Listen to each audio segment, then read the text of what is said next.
મારું જ છે ને પાર્સલ. હા હર્ષિતભાઈ, હા આવું આવું. હે ફ્લિપકાર્ટ માંથી કઈ ઓર્ડર આપ્યો છે? અત્યારે ફ્લિપકાર્ટ માંથી પાર્સલ આવ્યું છે.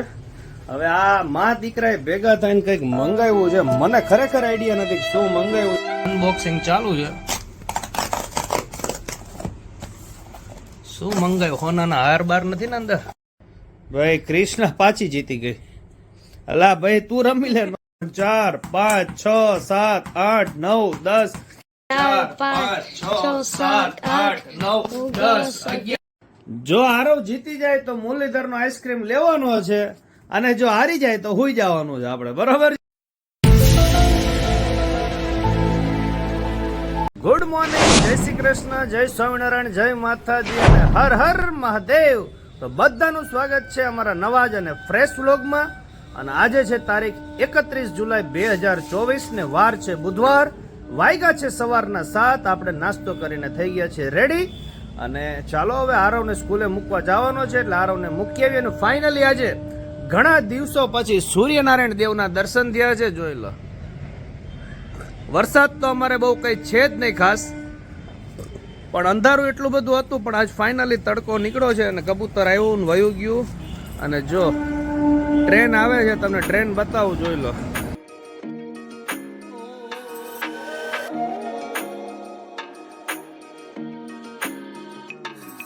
મેડમ શું ઉગ્યું?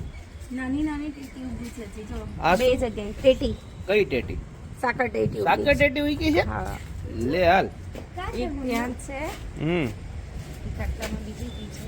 અચ્છા આટલી નાની ઉલકી છે. અચ્છા સાકર કઈ વાંધો નહીં. ચલો આરવ, લેટ થાય છે. ગુડ મોર્નિંગ, જય સ્વામિનારાયણ. ચલો ચલો હાલો હાલો આરવને સ્કૂલે મૂકી આવીએ. નાઈન ધોઈને થઈ ગયા છે ફ્રેશ અને થઈ ગયા છે આપણે રેડી દુકાને જવા માટે. છેલ્લા 3 દિવસથી તમે ટ્રાવેલિંગના વ્લોગ જોતા હશો અને એ વ્લોગ ન જોયા હોય તો ત્રણેયની લિંક નીચે ડિસ્ક્રિપ્શનમાં મૂકી દઉં છું. અને 3 દિવસથી તમને બા નહીં દેખાતા હોય વ્લોગમાં, તો બા આવી ગયા છે. જય સ્વામિનારાયણ.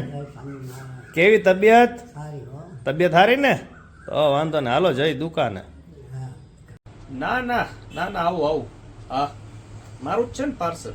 હા હાર્દિકભાઈ, હા આવું આવું. હે ફ્લિપકાર્ટ માંથી કઈ ઓર્ડર આપ્યો છે તે? હા, મેં અને આરવે ફ્લિપકાર્ટ માંથી તો અત્યારે એક ફ્લિપકાર્ટ માંથી પાર્સલ આવ્યું છે. હવે આ માં દીકરાએ ભેગા થઈને કઈક મંગાવ્યું છે. મને ખરેખર આઈડિયા નથી શું મંગાવ્યું છે. આપણે ખાલી પૈસા દઈને આવતા રહ્યા છીએ. ચાલો અનબોક્સિંગ કરો એટલે આઈડિયા આવે કે શું મંગાવ્યું છે. देखा आपने लापरवाही का नतीजा है. અનબોક્સિંગ ચાલુ છે. શું મંગાવ્યું? હોનાના હાર બાર નથી ને અંદર? ના એટલું બધું મોંઘું નથી મંગાવ્યું. એટલું બધું મોંઘું નથી ને?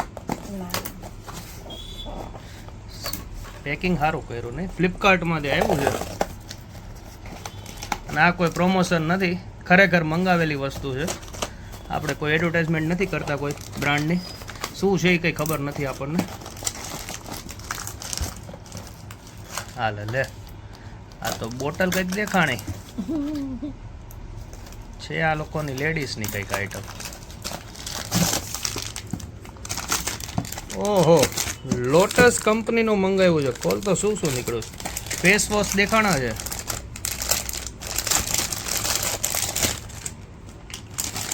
ભાઈ લોટસ કંપનીનું ફેસ વોશ છે. એટલે ત્રણેય સેમ જ છે? હા ત્રણેય સેમ, એક જ હરખા? હા, ઓફર હતી ત્યારે એટલે મંગાવ્યું. ઓફર હતી? सहलेंगे थोड़ा सा.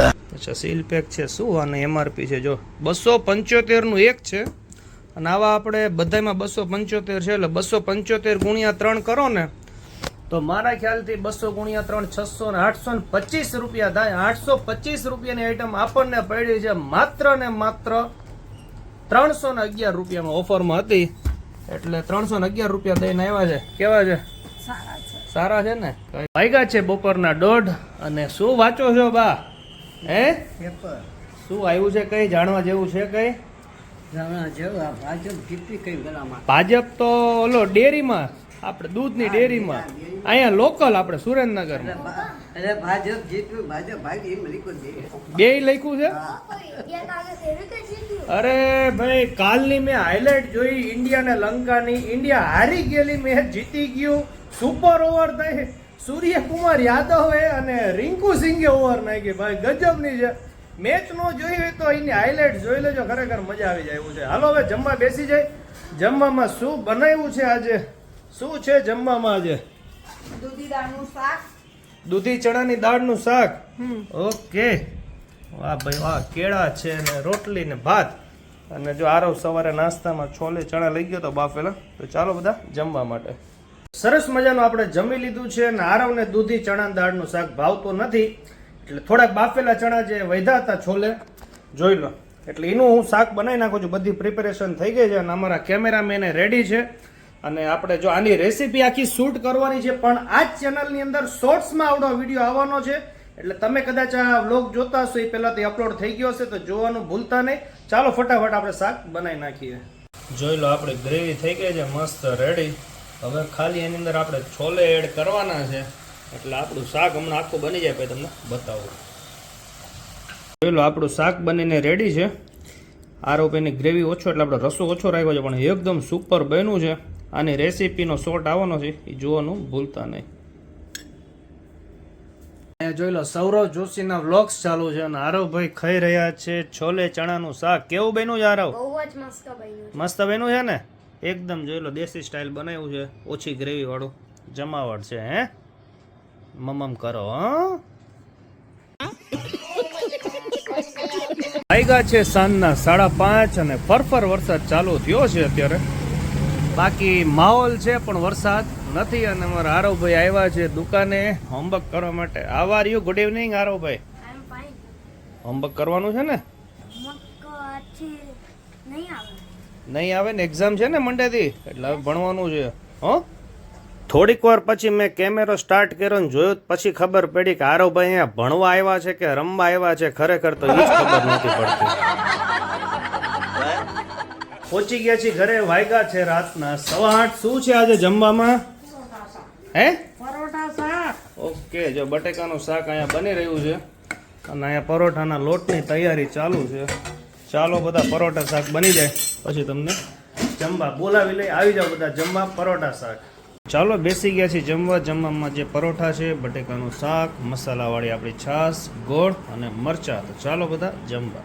આપણે પરોઠા શાક ખાઈ લીધા છે અને કૃષ્ણ જોઈ લો ભેળ બનાવીને ખાય છે. હે જમાવટ પાડી દેવી તારે? જોઈ લો કોરી ભેળ. આને કોઈ દિવસ ગમે ત્યારે અમે ભેળ ખાઈ, દાબેલી ખાઈ, કઈ પણ વસ્તુ ખાઈ ને આને ને આરો તો કોક વારે ખાઈ લે, પણ આ કાયમ કોરી જ વસ્તુ ખાય. આને કોઈ દિવસ ચટણી નો જોઈએ, પાછી તીખી ચટણી હોય તો ખાય. જોઈ લો આ લસણની ચટણી જોઈ લો અહીંયા છે જ તે. એને નાખી નથી હજી, પણ હવે આ કેમેરો બંધ કરીશ ને એટલે તરત નાખી દેશે. છે રાતના 9:25 અને બા હુવાની તૈયારી કરે. હુઈ જવું છે વહેલું આજે? હા, જાવું છે. વહેલું હુઈ જવું છે ને આજે? હુઈ જાવ. હાલો જય સ્વામિનારાયણ. જય સ્વામિનારાયણ. વાગ્યા છે રાતના 10 અને આજે ઘણા દિવસ પછી આજે ઘરનો વ્લોગ આવ્યો છે અને ઘણા દિવસથી આપણે ગેમ રમ્યા નથી, તો આજની ગેમ રમાવાની છે મારી અને આરવ વચ્ચે. અને અમ્પાયર છે કૃષ્ણ, એ નથી રમવાની. હવે ગેમ ઈ છે કે આ બોલ રહ્યો ને આરવ કરીને બતાય. જો આવી રીતે કરવાનું છે. આવી રીતે 25 સેકન્ડના 2 રાઉન્ડ મળશે. 25 સેકન્ડ મારો, 25 સેકન્ડ એનો, 25 સેકન્ડ મારો, એટલે ટોટલ 50 સેકન્ડ્સની અંદર જેના સૌથી વધારે વાર થશે એ વિજેતા થશે. વચ્ચે જો બોલ પડી ગયો કે લસુડિયું થયું, ગમે થઈ ગયું, તો અહીંયા ગેમ પૂરી થઈ જશે. રેડી આરવ? પછી નેક્સ્ટ ચાન્સ નહીં મળે. તારે આમ થઈ ગયું ને પછી સાઈડ. હા હા, જો આમ થઈ ગયું તો પૂરું. જો આવી રીતે થાય. હાલો પાકી લઈ કોણ જીતે છે એ નક્કી કરશે કે એને પેલા દાવ લેવો છે કે નથી લેવો. ભાઈ કૃષ્ણ અમ્પાયર જીતા હતો. ભાઈ કોઈ નહીં. ભાઈ કૃષ્ણ પાછી જીતી ગઈ. અલા ભાઈ તું રમી લે. ન હોય તો मुझे नहीं आता, इसको बहुत अच्छी तरह आता है. मास्टर है मास्टर. પાછી કૃષ્ણ. ભાઈ હું જીતી ગયો છું એટલે હું નક્કી કરું છું કે આરવ પેલું રમશે. તો આરવ ભાઈ રેડી છો? યસ. જો આરવ જીતી જાય તો શું કરવાનું છે કયો? મોઈ ઘરનો કોકો. જો આરવ જીતી જાય તો મુરલીધરનો આઈસ્ક્રીમ લેવાનો છે અને જો હારી જાય તો હુઈ જવાનું છે આપણે. બરોબર છે? ઓકે 1. હાલો અમ્પાયર રેડી? 1 2 3 સ્ટાર્ટ. 1 2 3 4 5 6 7 8 9 10 11 12 13 15 16 17 18 19 20 પોઈન્ટ કેટલી સેકન્ડ થઈ હતી? હજી 11 જ સેકન્ડ થઈ હતી. આ જોઈ લો, બહુ ઉતાવળ કરી નાખી, 20 પોઈન્ટમાં હારી ગયો છે. રેડી? Yes, ready. 1 2 3 સ્ટાર્ટ. 1 2 3 4 5 6 7 8 9 10 11 12 13 14 15 16 17 18 19 20 21 22 23 24 25 27 28 29 30 31 32 33 34 35 36 37 38 39 40 જોઈ લો, હજી તો 25 સેકન્ડ પૂરી થઈ નહોતી, પણ કઈ વાંધો નહીં. મારો સ્કોર થયો છે 43, એટલે મને લીડ મળી છે 23 ની. એટલે આરવને પહેલા તો મિનિમમ 23 કરવા પડે, નકર એક ઇનિંગ થી હારી જાય એવું છે. ઓલા ટેસ્ટ મેચમાં કેમ એક ઇનિંગ થી હારી જાય. ચાલો, આરવનો વારો આપણે સ્ટાર્ટ કરીએ. આરવભાઈ રેડી? યસ. ઓકે. 2 3 સ્ટાર્ટ. 1 2 3 4 5 6 7 8 9 10 12 માં પૂરું થઈ ગયું. अरे मुझे चक्कर आने लग गया अब. આરવનો ટોટલ ખાલી થયા 32 પોઈન્ટ થયા. આરવ, આઈસ્ક્રીમ તારા નસીબમાં નથી. ફાઇનલી આખી મેચ વન સાઈડ થઈ ગઈ હતી. આરવભાઈ એટલા બધા આમ ઉત્સાહમાં આવી ગયા ને, કહેવાય છે ને કે વધારે પડતું શ્રમ કરવા ગયો ને એમાં હારી ગયો. ઘણી વાર કહેવત આપણા વડીલો કહે છે ને કે બળથી નહીં કળથી કામ કરવું પડે. આરવભાઈ બળથી કામ કરવા ગયા ને એમાં 2 વખત એવું બન્યું, એક વાર તો ખાલી 11 સેકન્ડ ને બીજી વાર તો 6-7 સેકન્ડમાં જ થઈને આખી ગેમ પૂરી થઈ ગઈ. એટલે ટોટલ 50 સેકન્ડ્સમાંથી ખાલી 17 થી 18 સેકન્ડ માંડ રમી શક્યો. એટલે આવું છે આરવભાઈ ક્યારના કે પપ્પા મને બીજો ચાન્સ આપો. મેં કીધું ગેમમાં કોઈ દિવસ બીજી વાર ચાન્સ મળે નહીં, અને જિંદગીમાં પણ તમને કોઈ દિવસ બીજી વાર ચાન્સ મળતા નથી. જ્યારે જે સમય મળે ત્યારે તમે એ સમયને વિતાવી લો અને એ ક્ષણને તમે યાદગાર બનાવી લો. તો ચાલો, આવા જ યાદગાર વિડીયો જોવા માટે અમારી આ વિડીયોને અને અમારી આ ચેનલને સબસ્ક્રાઇબ કરજો અને વિડીયોને લાઈક અને શેર કરજો. મળીએ નવા વિડીયોમાં કંઈક નવું લઈને. ત્યાં સુધી અમને રજા આપો. ગુડ નાઇટ, થેન્ક યુ, આભાર. અને અહીંયા જોઈ લો, શૂટિંગની તૈયારી ચાલુ છે. કૃષ્ણા મેડમને વ્લોગ શીખવાના છે, એટલે વ્લોગ સ્ટાર્ટ કરશે ટૂંક જ સમયની અંદર. એટલે આપણી આ જ ચેનલમાં, અલગ કોઈ ચેનલ નથી સ્ટાર્ટ કરવાની, પણ હવે ધીમે ધીમે હું એને કહું છું કે તું વ્લોગ સ્ટાર્ટ કર, અથવા તો અડધો વ્લોગ તું હેન્ડલ કર, એટલે પબ્લિકને મજા આવે, 2 અવાજ સાંભળે તો. અને જોવી હવે શું થાય છે. Let's see. Good night, by.